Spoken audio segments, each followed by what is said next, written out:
الحمدللہ وکفا والصلاة والسلام علی عبادہ الذین اصطفیٰ اما بعد فاعوذ باللہ من الشیطان الرجیم بسم اللہ الرحمن الرحیم وعباد الرحمن الذین یمشون علی الارض ہونا واذا خاطبهم الجاہلون قالوا سلاما والذین یبیتون لربهم سجدا وقیاما والذین یقولون ربنا اصرف عنا عذاب جہنم ان عذابها کان غراما انہا ساءت مستقرا ومقاما والذین اذا انفقوا لم یسرفوا ولم یقتروا وکان بین ذلک قواما صدق اللہ العظیم رب اشرح لی صدری ویسر لی امری واحلل عقدۃ من لسانی یفقہوا قولی اللہم ربنا الہمنا رشدنا واعذنا من شرور انفسنا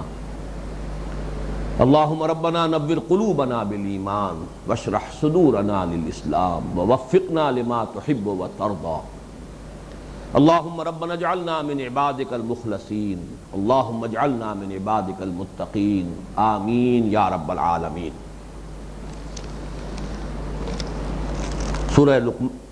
سورۃ الفرقان کے آخری رکوع کی 17 آیات کے مضامین کا تجزیہ میں کر چکا ہوں،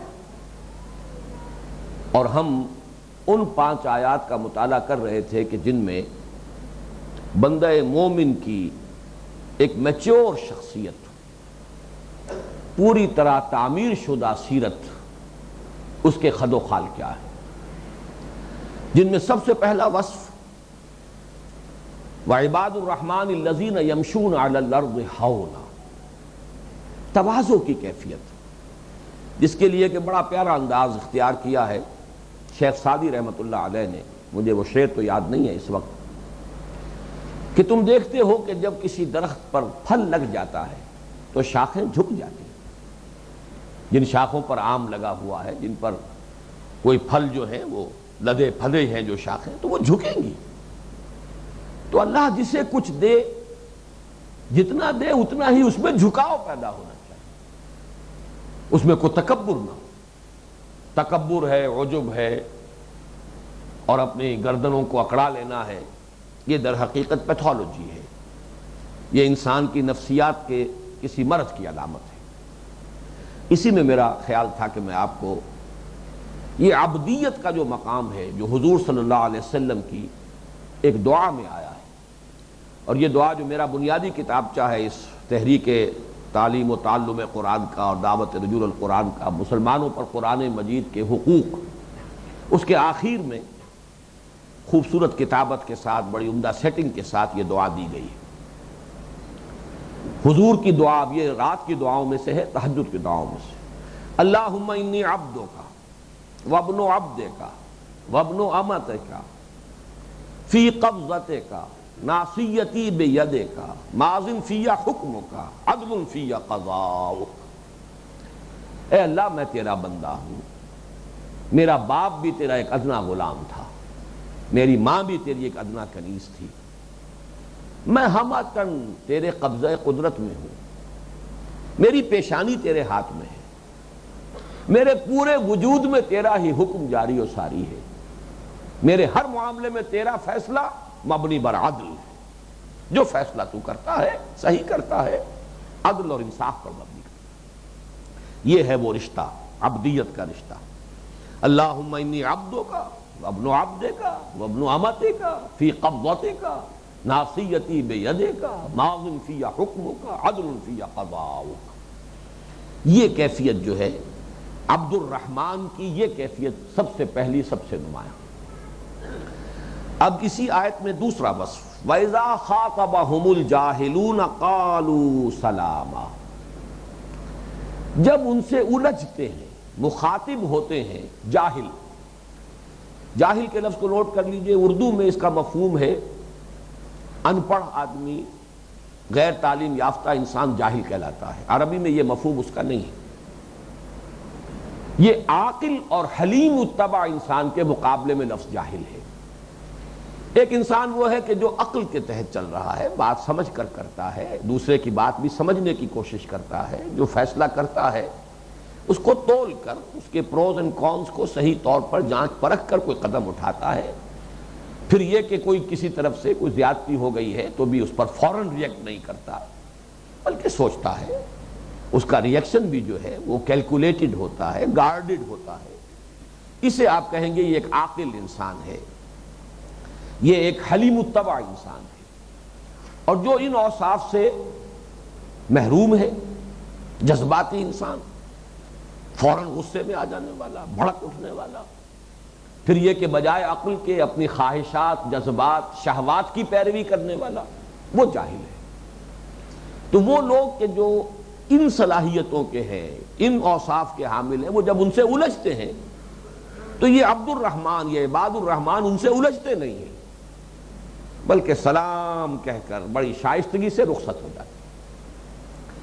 یہاں پھر میں وہ لفظ استعمال کر رہا ہوں، یہ بہت میچور مزاج کی بات ہے، ورنہ بسا اوقات ایسا ہوتا ہے کہ ایک شخص جو ہے وہ اپنی جوش تبلیغ میں اور جو بھی تھوڑا بہت کچھ حاصل ہو گیا ہے اس کی بنا پر اب وہ خدائی فوجدار بنا ہوا سر پر سوار ہے، کوئی بات سننا چاہتا ہے یا نہیں سننا چاہتا ہے اس کی پرواہ کیے بغیر وہ ضرور اپنی بات سنانے کے اوپر مصر ہے، اور پھر کہیں اگر کوئی آرگومنٹ ہو گیا ہے تو الجھا ہوا ہے اور بحثم بحثا منہ سے جھاگ نکل رہے۔ یہ در حقیقت ایک انگھڑ شخصیت ہے، غیر مہذب شخصیت ہے۔ مہذب انسان وہ ہوگا جس میں اگر یہ جذبہ تبلیغ تو ہونا چاہیے، حق کی بات کہنے کا مادہ ہونا چاہیے، تواصوا بالحق و تواصوا بالصبر، لیکن اس میں حلم ہو، اس میں حکمت ہو۔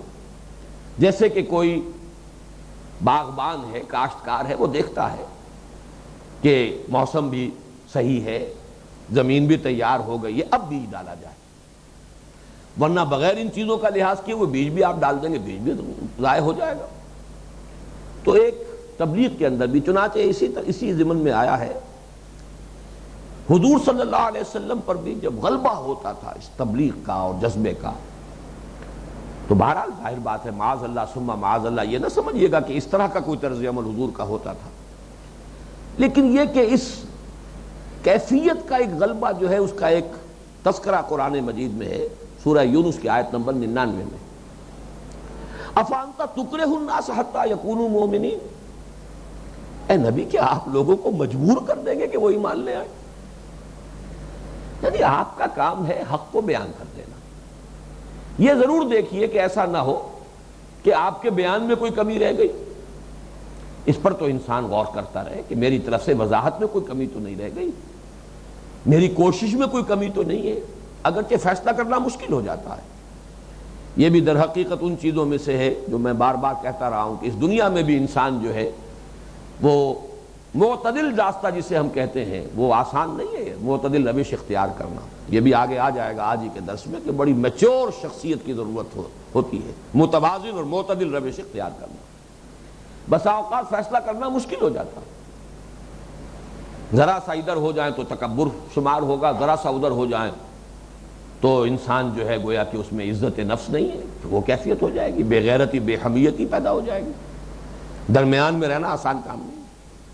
لیکن یہ کہ بہرحال ایک جو بھی ایک فریضہ ہے اس کو سمجھنا چاہیے کہ ہمارے ذمے لوگوں کو راہ راست پر لے آنا نہیں ہے، یہ تو اللہ کے اختیار میں ہے، انک لا تہدی من احببت ولکن اللہ یہدی من یشاء، اس کا اختیار اللہ کے ہاتھ میں ہے۔ وہ تو جیسا کہ حدیث میں آیا ہے کہ تمام انسانوں کے دل اس کی 2 انگلیوں کے مابین ہے، وہ تو جدھر چاہے پھیر دے، اس کا اختیار ہے۔ لیکن باقی ایک داعی، ایک مبلغ، داعی الخیر، اس کا کام ہے بات کو واضح کرنا، اور اس میں حکمت کی ضرورت ہے، لوگوں کی آمادگی بھی دیکھے، جب دیکھے کہ اس وقت یہ بحثم بحثا میں آ گیا ہے، ضد میں آ گیا، زدم زدہ میں آ گیا، سلام کیجئے کہ بھائی اس وقت میری سمجھ میں آپ کی بات نہیں آ پا رہی ہے، کچھ میری بات آپ کی سمجھ میں نہیں آ رہی ہے، تو ہم پھر کسی اور وقت بات کریں گے، اس وقت جو ہے زیادہ بحث کا فائدہ نہیں۔ یہ ہے وہ میچور شخصیت۔ دعوت و تبلیغ میں بھی اس حکمت کو اگر پیش نظر نہ رکھا جائے تو یہ کاؤنٹر پروڈکٹیو ہوتا ہے، بجائے فائدے کے نقصان ہو جاتا ہے۔ وعباد الرحمن الذین یمشون علی الارض ہونا واذا خاطبهم الجاہلون قالوا سلاما. بڑا پیارا انداز ہے. علیحدہ ہونے کا انداز بھی شائستگی کا ہو تاکہ دوبارہ ملنے کا موقع رہے. لٹ مار کر علیحدہ ہوں گے تو دوبارہ نہیں مل سکیں گے. سلام کر کے شائستگی سے کہ بھائی ٹھیک ہے اس وقت کہیں کوئی ہے، کوئی گیپ آف کمیونیکیشن ہے میرے اور آپ کے مابین، آپ کی بات میری سمجھ میں نہیں آ رہی اور میری بات آپ نہیں سمجھ پا رہے، لہذا پھر کسی وقت گفتگو کریں. تو اس کے لیے یہ ہے کہ آئندہ اس کے موقع جو ہے برقرار رہے بات کرنے کا. والذین یبیتون لربہم سجدا وقیاما. اور وہ لوگ کہ جو باتا یبیتو ہے رات گزارنا، رات گزارتے ہیں اپنے رب کے حضور میں سجدہ کرتے ہوئے کھڑے رہ کر. یہ سجدہ اور قیام نماز کی تعبیر ہے. مختلف ارکان جو ہے نماز کے ان کو مختلف جگہ پر لایا جاتا ہے. کہیں سجدہ کہیں قیام ہے. صرف قم اللیل الا قلیلا، وہ قیام اللیل سے مراد ویسے ہی کھڑے رہنا نہیں ہے بلکہ نماز مراد ہے. کہیں سجدے کا لفظ آ جاتا ہے، کہیں تسبیح کا لفظ آ جاتا ہے.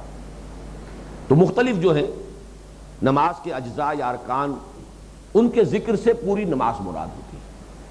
لیکن یہاں نوٹ کیجئے یہاں اقامت صلاۃ کا ذکر نہیں ہے، فرض نماز کا ذکر نہیں ہے. یہ سب سے اہم جو مقام ہے کہ جہاں آپ کو وہ پہلا درس اور دوسرا درس جو ہے اس منتخب نصاب کے حصہ سوم کا، اس کا جو تقابل ہے یا سائملٹینیس کنٹراسٹ جو ہے وہ سب سے زیادہ نمایاں یہاں ہے. وہاں نماز صلاۃ، اور صلاۃ بھی والذین هم علی صلاتہم دائمون، والذین هم علی صلاتہم یحافظون، والذین هم علی صلواتہم یحافظون. یہ ہے اقامت صلاۃ. گویا کہ فاؤنڈیشن جو ہے وہ فرض نماز ہے. تعمیر شخصیت کی اصل بنیاد فرض نماز ہے. اس نماز کا اصل جوہر میں پچھلے درس میں بیان کر چکا ہوں. وہ اس کی مداومت، محافظت، تعدیل ارکان، اس کے تمام حقوق ادا کرنا، اس کی وقت کی پابندی، اس کے تمام آداب کو ملحوظ رکھتے ہوئے اور اسے باجماعت ایک پورے نظام کے طور پر اختیار کرنا. یہ ہے فاؤنڈیشن. یہاں اس فاؤنڈیشن کا ذکر نہیں کیا بلکہ بلند ترین مقام جو اس نماز کا ہے وہ جوف اللیل.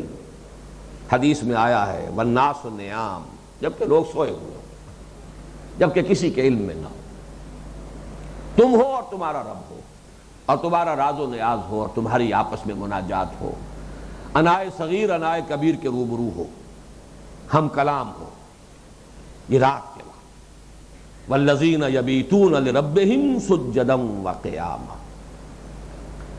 اس میں البتہ ایک احتیاط کی ضرورت ہے.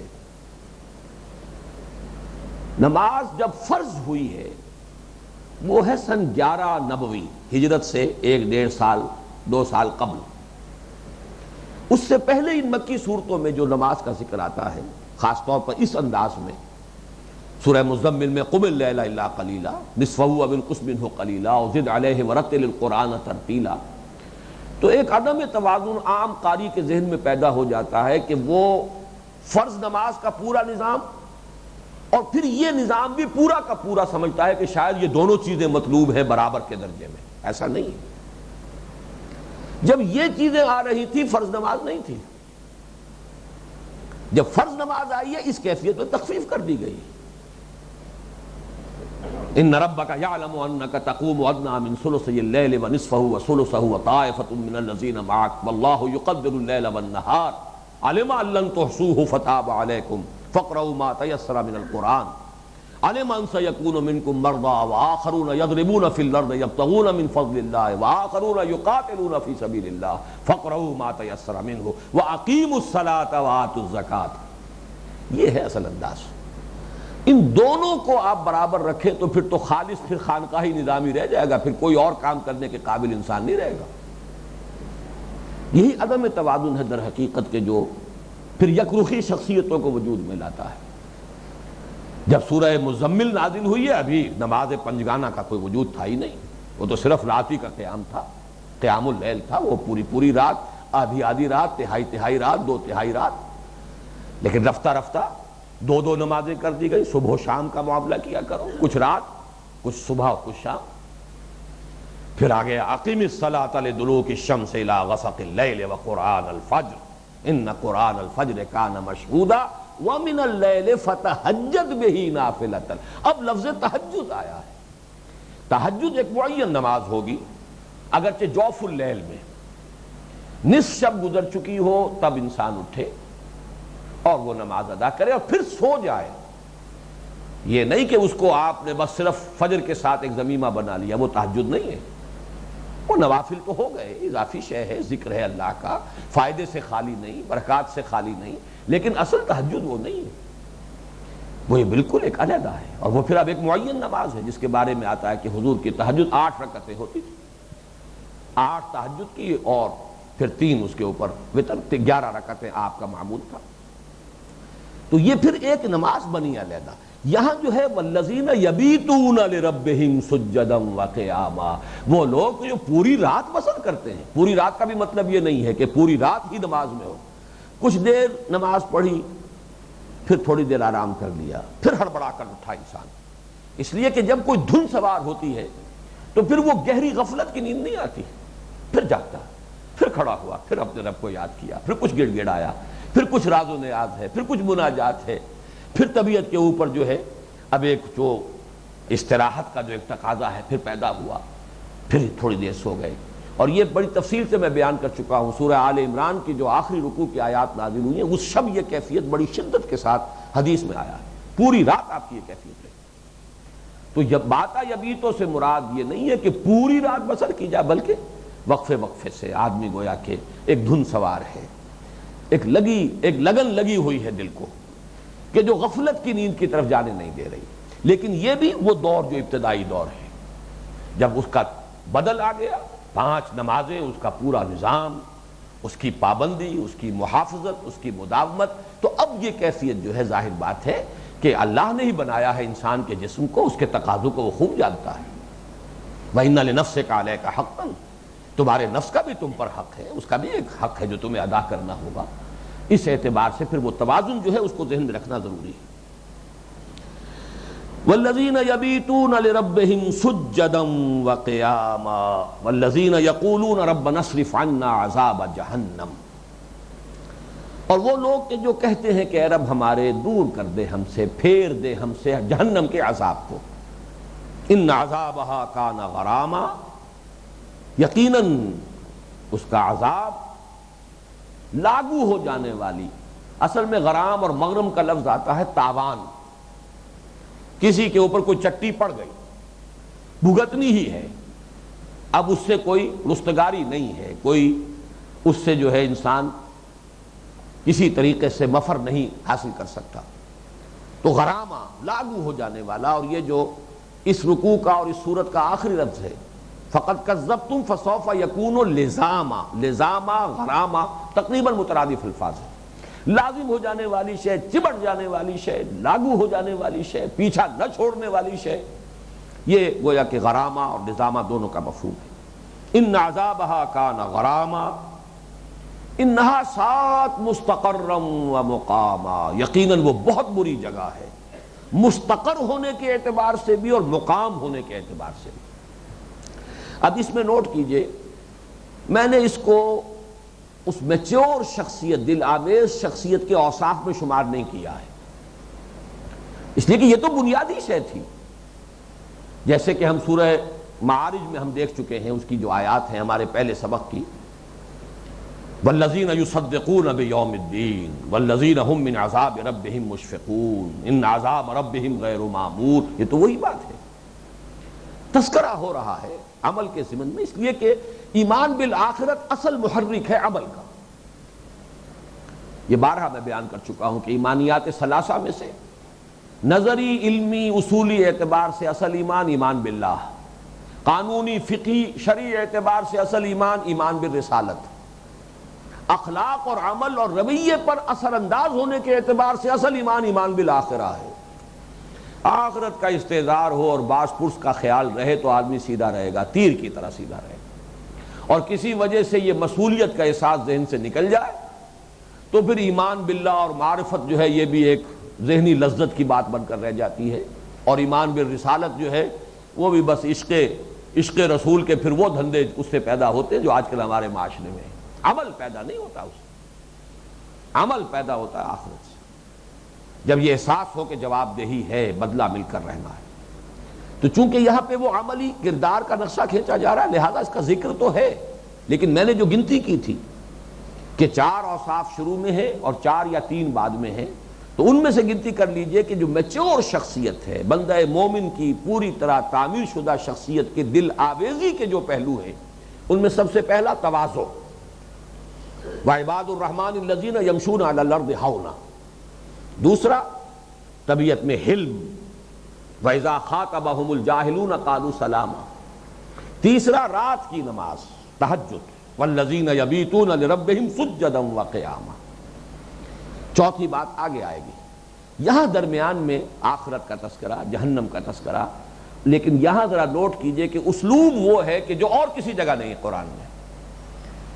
جہنم اتنی بری شے ہے، اتنی بری شے ہے، اتنی بری شے ہے کہ مستقل ڈیرا وہاں لگ جائے تو خیر جو ہوگا سو ہوگا ہی، اگر ایک لہجے کے لیے بھی انسان داخل کر دیا جائے تو اس کی ساری شدت، اس کی ساری ہولناکی ظاہر ہو جائے گی۔ یہ ہمارا جو تصور ہے عام طور پر دنیا میں وہ یہ ہے، اچھی سے اچھی جگہ ہو، آپ مستقل وہاں ٹھہریں گے، دل بھر جائے گا، کوئی رعنائی نہیں رہے گی۔ کشمیر میں رہنے والوں سے پوچھئے وہاں کوئی حسن ہے؟ وہاں کی مصیبتیں گنوائیں گے وہ۔ آپ سوات کی سیر کرنے جاتے ہیں، آپ کو حسن نظر آتا ہے، جو وہاں رہتے ہیں ان سے پوچھئے وہاں کیا ہے۔ لہذا کسی جگہ بھی مستقل قیام ہو تو اچھے سے اچھا مقام جو ہے اس میں بھی کوئی حسن اور رعنائی نہیں رہے گی، اور برے سے بری جگہ پر بھی تھوڑی دیر کے لیے جائیں گے تو چینج کی وجہ سے ریکریشن ہو جاتی ہے۔ آپ ٹمبکٹو چلے جائیے، وہاں بھی چینج ہو جائے گی، کسی صحرائے اعظم میں تھوڑی دیر کے لیے جانا ہو تو وہ بھی سیر ہو جائے گی، کہیں بھی چلے جائیں تو چینج جو ہے وہ خود ایک ریکریشن ہے۔ اب اس رکوع میں آپ دیکھیں گے آخر میں آئے گا جنت کے بارے میں، حسنت مستقرا و مقاما، وہ اتنی اچھی جگہ ہے کہ ہمیشہ رہنے والوں کو ابھی دل کبھی اکتائے گا نہیں، اس کے حسن میں، اس کی رعنائی میں، اس کی دلچسپیوں میں، اس میں کوئی کمی نہیں آئے گی۔ اور جہنم اتنی بری جگہ ہے، اتنی بری جگہ ہے کہ ایک لحظے کے لیے بھی، اگرچہ یہاں کوئی سوال نہیں ہے کہ ایک لحظے میں کے لیے داخل ہونے کا کوئی معاملہ ہے یا نہیں ہے، لیکن یہ اس کا تقابل ہے، کنٹراسٹ ہے۔ 7 مستقرا و مقاما، حسنت مستقرا و مقاما، یہ تو بہت ہی بری جگہ ہے مستقل جائے قرار ہونے کے اعتبار سے بھی اور عارضی قیام گاہ ہونے کے اعتبار سے بھی، اور وہ بہت ہی عمدہ جگہ ہے عارضی قیام کے اعتبار سے بھی اور مستقل قیام کے اعتبار سے۔ وہاں دل بھرے گا نہیں، اور یہاں ایک لحظہ جو ہے قدم رکھتے ہی اس کی تمام شدائد، اس کے مصائب، اس کی سختیاں، اس کی ہولناکیاں پورے طور پر اپنے آپ کو منکشف کر دیں۔ انہا سات مستقرا و مقاما، اب آ رہا ہے وہ چوتھا وصف، یہ بھی پھر وہ میچور شخصیت کی علامت ہے۔ والذین اذا انفقوا لم یسرفوا ولم یقتروا وکان بین ذلک قواما، اور وہ لوگ کہ جب خرچ کرتے ہیں تو نہ تو اسراف سے کام لیتے اور نہ ہی وہ کمی کرتے ہیں، جہاں جتنا ضروری ہے اس سے رک جانا، اس کو ہم عام عرف عام میں کہیں گے بخل۔ نہ وہ اسراف کرتے ہیں کہ ضرورت سے زائد خرچ کریں، اور نہ ہی وہ بخل سے کام لیتے ہیں۔ وَكَانَ بَيْنَ ذَلِكَ قَوَامًا، بلکہ اس کے بین بین ان کا طرز عمل، ان کی روش، ان کا موقف، ان کا مقام اس کے بین بین ہے۔ جیسا کہ میں عرض کر رہا تھا، یہ بین بین ہونا ہی سب سے مشکل کام ہے، اور یہ انسان کی میچورٹی کی بہت بڑی علامت ہے۔ اس کی پوری شخصیت کے اندر ایک پختگی آ چکی ہو، اور اس پختگی کا ایک ظہور اس میں بھی ہوگا۔ تنگی بھی ہے، چنانچہ ایک حدیث میں بھی الفاظ آئے ہیں جس میں امرنی ربی بتسع، میرے رب نے مجھے 9 باتوں کا حکم دیا ہے۔ خشیت اللہ فی السر والعلانیہ، والکلمۃ العدل فی الغضب والرضا، والقصد فی الفقر والغنا۔ اور یہ حدیث ایسی ہے کہ اس میں حضور نے یہ نہیں فرمایا کہ میں تمہیں حکم دے رہا ہوں، ایسی حدیثیں بھی ہیں کہ اللہ نے مجھے حکم دیا، میں تمہیں حکم دے رہا ہوں، اللہ امرنی بہن، آمرکم بخمس اللہ امرنی بہن، میں تمہیں 5 باتوں کا حکم دے رہا ہوں، اللہ نے مجھے ان کا حکم دیا ہے۔ اور یہ حدیث وہ ہے امرنی ربی بتسع، اس لیے کہ واقعہ یہ ہے، اور اچھا ہے مجھے یاد آ گیا ورنہ میرے ذہن میں آج نہیں تھا، اس رکوع کا جو مضمون ہے اس کے اعتبار سے مناسبت رکھنے والی حدیث وہی ہے، وہ چوٹی کی چیز ہے، وہاں تک پہنچنا آسان نہیں ہے۔ یہ ضرور ہے کہ ہمیں اس آئیڈیل کو سامنے رکھنا چاہیے، پھر یہ کہ اپنی اپنی ہمت ہے، جتنا بھی آدمی اس تک رسائی حاصل کر لے، جتنا ترفع ہو جائے، لیکن بہت اونچے مقام۔ 3 چیزوں کے 3 گروپس ہیں۔ امرنی ربی بتسع خشیت اللہ فی السر والعلانیہ، کھلے اور چھپے ہر حال میں اللہ کا خوف رہے۔ پبلک میں تو آ کر ہر شخص متقی بن جاتا ہے، یہ تو تخلیے میں متقی ہو تب متقی ہے اصل میں۔ خشیت اللہ فی السر والعلانیہ وکلمۃ العدل فی الغضب والرضا، عدل کی بات کروں چاہے کسی سے ناراضگی ہو اور چاہے اس کے ساتھ میں راضی ہوں، یہ میرا کسی سے ناراض ہونا یا راضی ہونا یہ اثر انداز نہ ہو اس پر کہ میں عدل کی بات نہ کہہ سکوں۔ کلمۃ العدل فی الغضب والرضا والقصد فی الفقر والغنى، اور میانہ روی چاہے فقر ہو، احتیاج ہو، کمی بھی ہے تو ضروری خرچہ وہ کرنا چاہیے، کسی وقت قرض بھی آدمی لیتا ہے، ٹھیک ہے، لیکن یہ کام تو کرنے کا ہے۔ حضور بھی قرض لیتے تھے، قرض لینا کوئی گناہ نہیں ہے، لیکن بہرحال انسان قرض لیتا ہے اپنے وسائل کو دیکھتے ہوئے، اس کو ریپے کرنے کے لیے میرے پاس کیا وسائل ہیں، لیکن یہ کہ ایسا نہ ہو کہ اگر کسی وقت کوئی تنگی ہے تو پھر جہاں ضروری خرچ کرنے کا مقام ہے وہاں پر بھی آدمی ہاتھ روک لے۔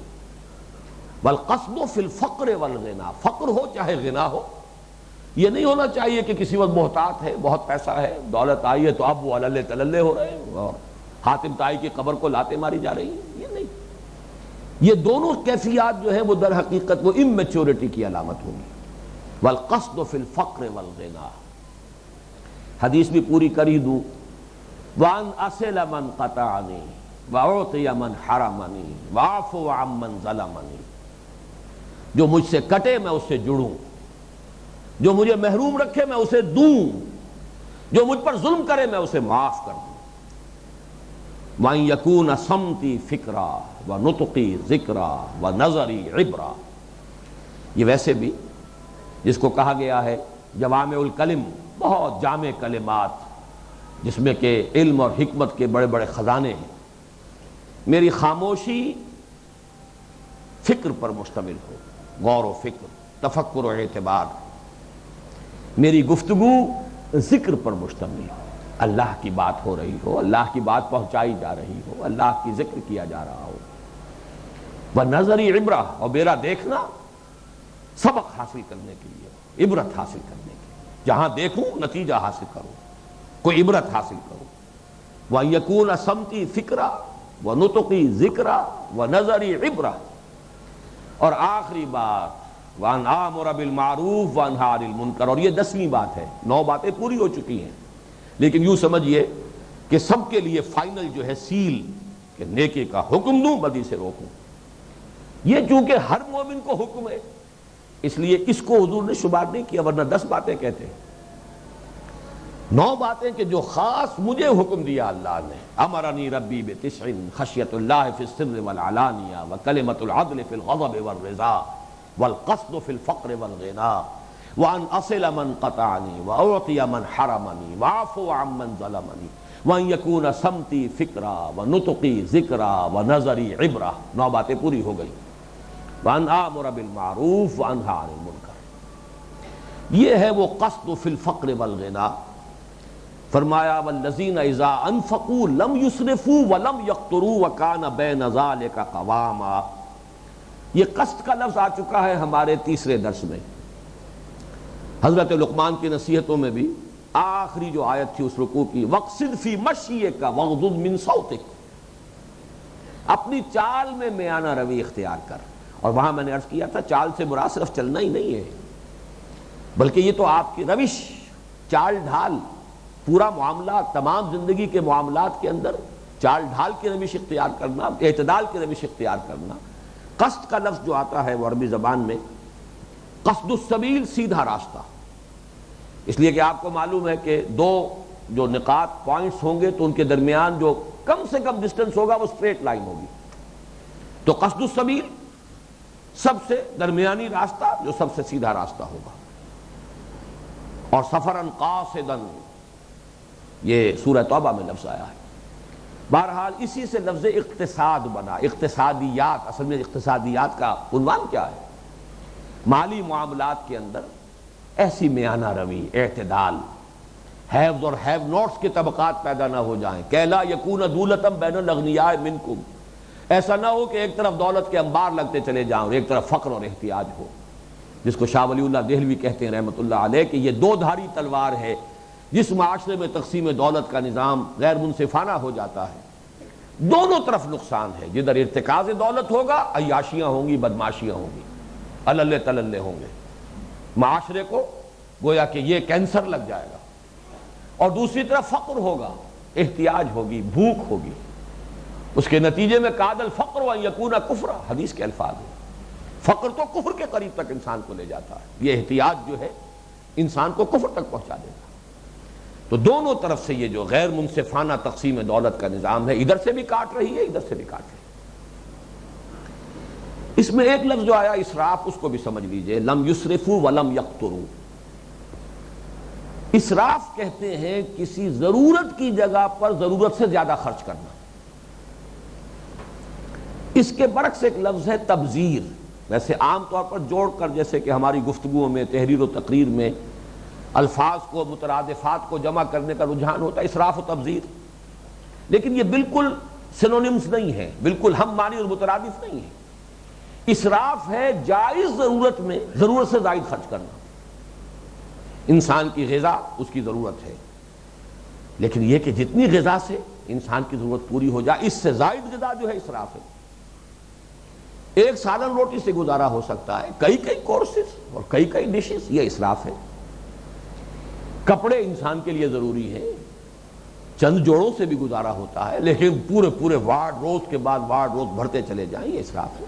حالانکہ بدن کی ضرورت ہے کپڑا. تو ضرورت سے زائد ایک چھت چاہیے ہر ایک کو. روٹی کپڑا اور مکان پورا کر رہا ہوں میں، چھت ہر ایک کو چاہیے، شیلٹر چاہیے. لیکن بڑے بڑے محل اور بڑے بڑے جو ہیں اس کے لیے حویلیاں تعمیر کرنا، یہ اسراف ہوگا.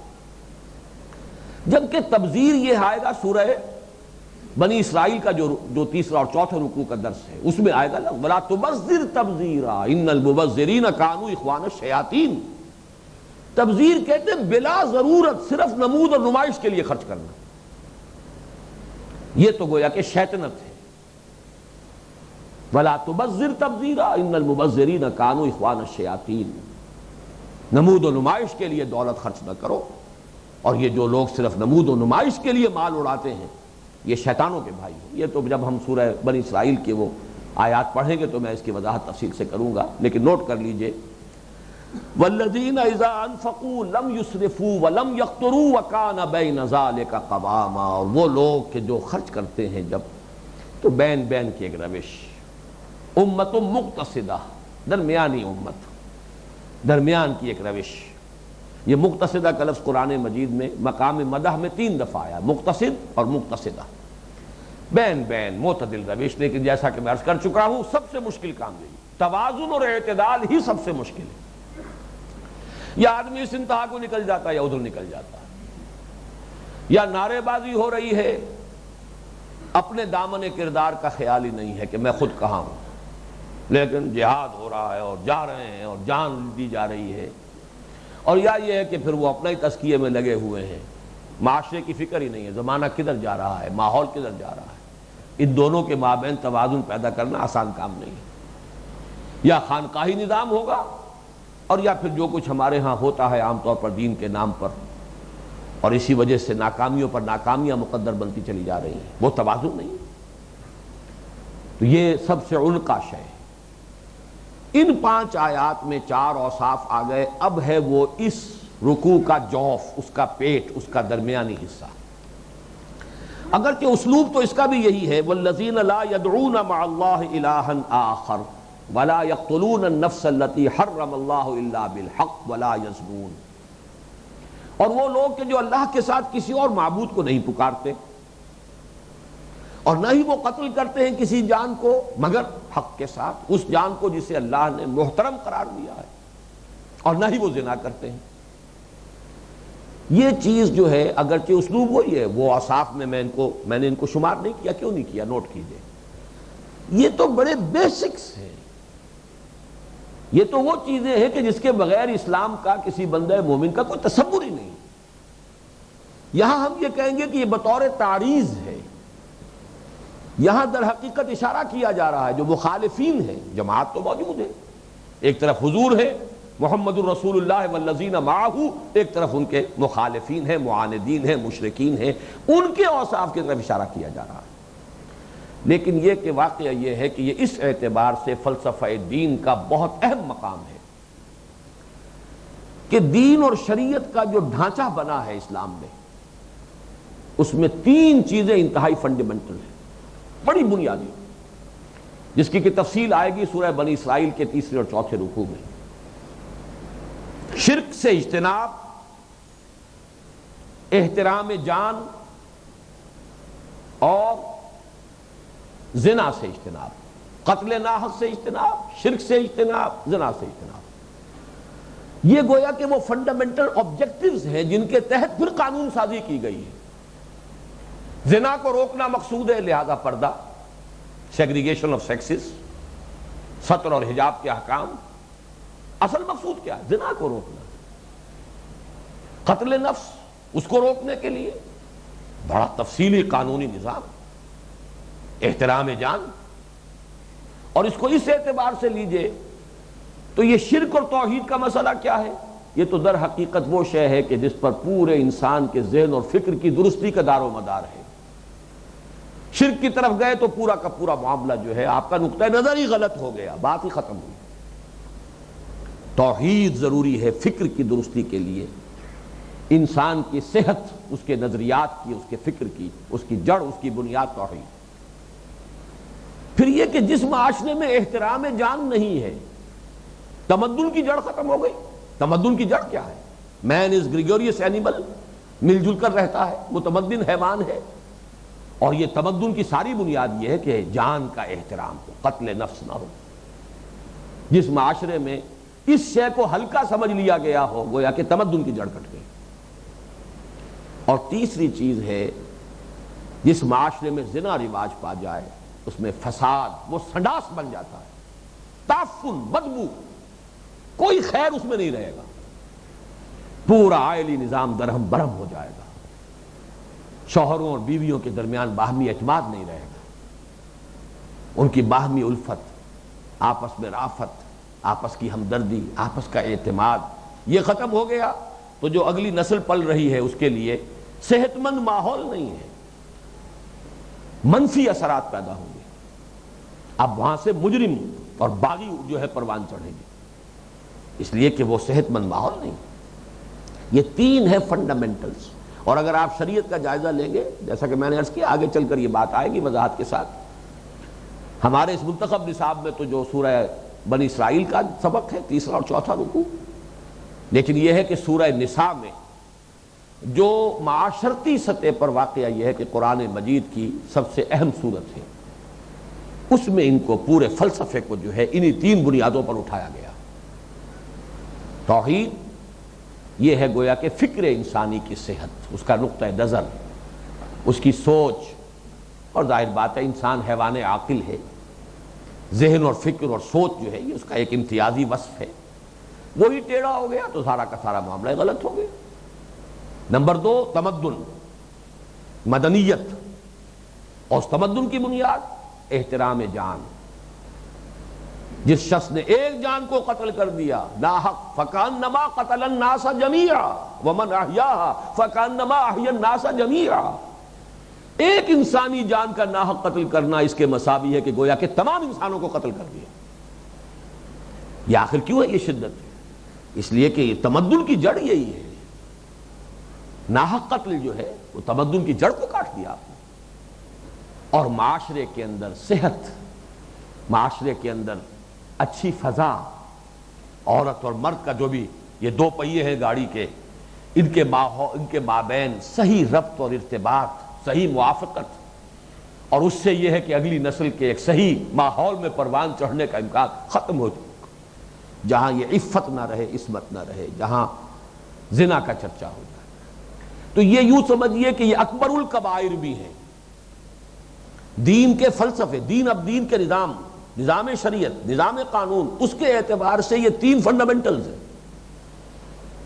توحید فکر و نظر کی درستی کے لیے، احترام جان تمدن کے استحکام کے لیے، زنا کا استیصال ایک تہذیب اور تمدن کو صحت مند ماحول دینے کے لیے۔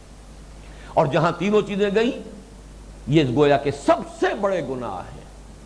والذین لا يدعون مع اللہ الہا آخر ولا يقتلون النفس التي حرم اللہ الا بالحق۔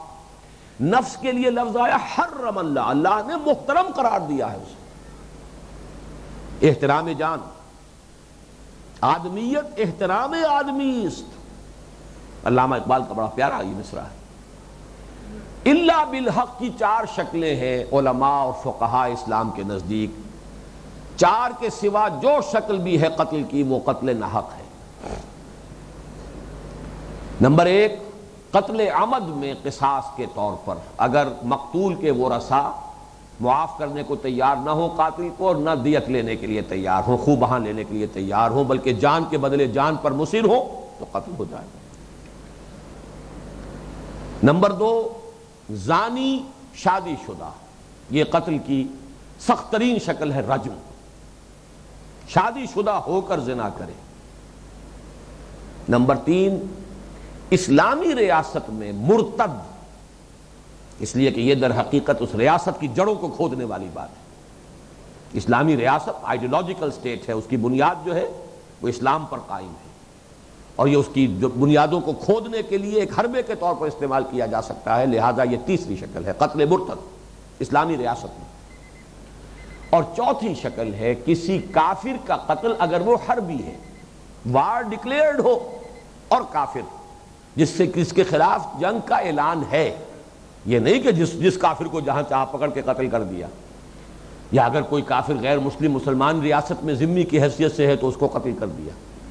ذمی کی جان بھی اتنی ہی محترم ہے جتنی مسلمان کی جان، اس کے لیے ظاہر بات ہے وہ مرتد والا مسئلہ بھی نہیں رہے گا، لیکن یہ کہ بارہ وہ تو ہے ہی پہلے سے غیر مسلم، اس اعتبار سے گویا کہ اس کو زیادہ حفاظت جان حاصل ہے ایک اسلامی ریاست میں غیر مسلم ذمی کو۔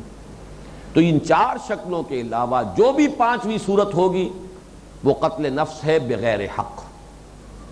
ولا يقتلون النفس التي حرم اللہ الا بالحق ولا يزنون، اور نہ ہی وہ زنا کرتے ہیں۔ ومن يفعل ذلك يلقى اثاما، جو یہ حرکت کرے گا وہ اس کی پاداش کو پہنچ کر رہے گا، اس کی سزا لا محالہ مل کر رہے گی۔ اس کی تفصیل بھی ہے کچھ، پھر اس میں استثناء بھی ہے، اور اس استثناء کے حوالے سے توبہ کا فلسفہ ہے جو اس رکوع میں آ رہا ہے۔ یہ درمیانی جو چار آیات ہیں جنہیں میں نے عرض کیا ہے کہ دین کے فلسفے اور نظام دین کی اساسات کے اعتبار سے بہت اہم مضمون ہے۔ ابھی اس کا صرف آغاز ہوا ہے، اگلی نشست میں اسے ہم جاری رکھیں گے۔ بارک اللہ لی ولکم فی القرآن العظیم ونفعنی وإیاکم بالآیات والذکر الحکیم۔